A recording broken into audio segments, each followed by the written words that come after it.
Selamat malam dokter.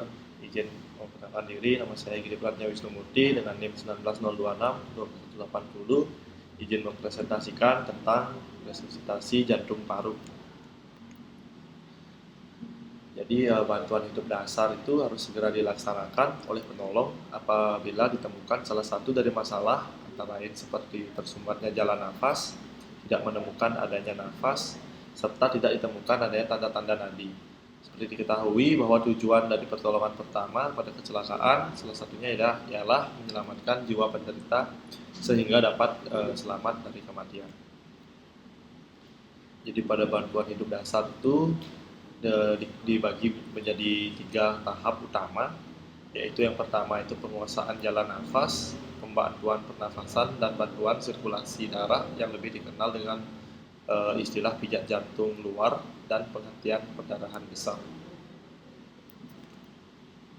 Yang pertama, penguasaan jalan nafas. Yang pertama itu ada yang membebaskan jalan nafas. Jadi pada membebaskan jalan nafas ini pada penderita di mana tidak ditemukan adanya pernafasan, maka harus dipastikan penolong memeriksa jalan nafas apakah terdapat benda asing ataupun terdapat lidah penderita yang menghalangi jalan nafas. Dibagi menjadi 2 teknik. Yang pertama itu head to chin lift. Jadi teknik ini dilakukan pada penderita yang tidak mengalami cedera kepala, leher maupun tulang belakang. Yang kedua itu ada teknik jaw thrust manuver. Teknik ini digunakan pada penderita yang mengalami cedera kepala, leher maupun tulang belakang. Yang kedua itu membersihkan jalan nafas. Jadi pada pembersihan jalan nafas ini ada 2 teknik. Yang pertama itu ada teknik sapuan jari. Jadi teknik ini hanya digunakan untuk penderita yang tidak respon atau tidak sadar untuk membersihkan benda asing yang masuk ke jalan nafas penderita. Jadi telunjuk ditekuk seperti kait untuk mengambil benda asing yang mengalami jalan nafas. Lalu yang ketiga itu ada sumbatan jalan nafas. Sumbatan jalan nafas umumnya terjadi pada saluran nafas bagian bawah, yaitu bagian bawah laring atau tenggorokan sampai selanjutnya. Umumnya sumbatan jalan nafas pada penderita respon atau sadar ialah karena makanan dan benda asing lainnya.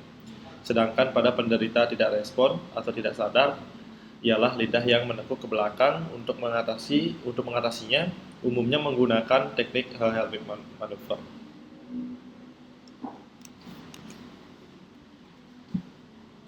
Lalu yang selanjutnya itu bantuan pernafasan. Jadi bantuan pernafasan ini terdapat beberapa teknik yang dikenal untuk memberikan bantuan pernafasan pada penderita yang ditemukan tidak terdeteksi adanya nafas, namun nadi masih berdetak dan jalan nafas tidak mengalami gangguan. Antara lain, yang pertama itu menggunakan mulut penolong. Dibagi menjadi 3, mulut ke masker RJP, mulut ke APD, atau yang terakhir mulut ke mulut ataupun hidung. Yang kedua, menggunakan alat bantu nafas, menggunakan kantung masker berkatup.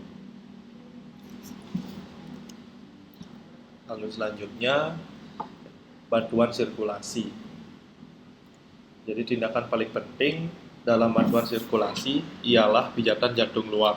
Hal tersebut dimaksudkan untuk memberikan efek pompa jantung yang dinilai cukup untuk membantu sirkulasi darah penderita pada saat kondisi penderita mati klinis.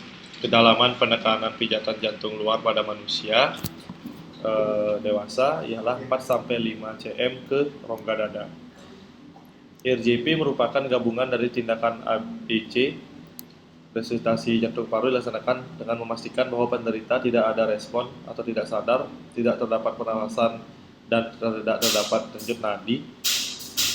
Pada manusia dewasa, RJP dikenal dengan 2 rasio, yaitu rasio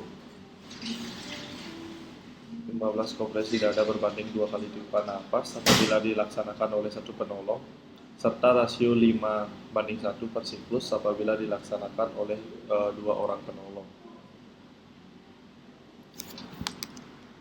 Adapun teknik kompresi dada pada manusia dewasa Yang pertama itu posisikan penderita berbaring terlentang pada bidang yang keras seperti lantai.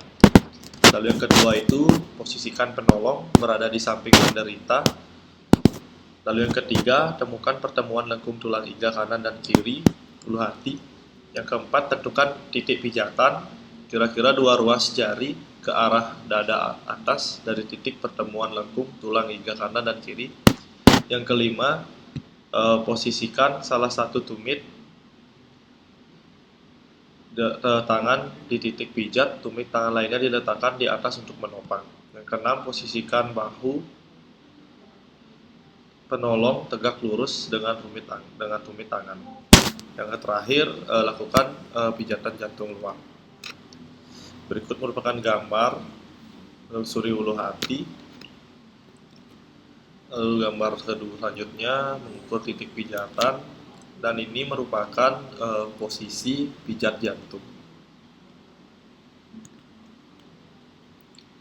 Berikut merupakan diagram alir RJP. Jadi pada korban dilihat apakah ada respon atau tidak. Jika tidak ada respon, selanjutnya dilihat airway-nya, jalan nafas, lalu breathing, lihat, dengar, dan rasakan 3-5 detik ada atau tidak. Jika tidak, berikan nafas buatan 2 kali, lalu dicek circulation, raba nadi karotis 5-10 detik. Jika tidak ada, maka akan dilakukan resusitasi jantung paru. Sekian presentasi dari saya, terima kasih.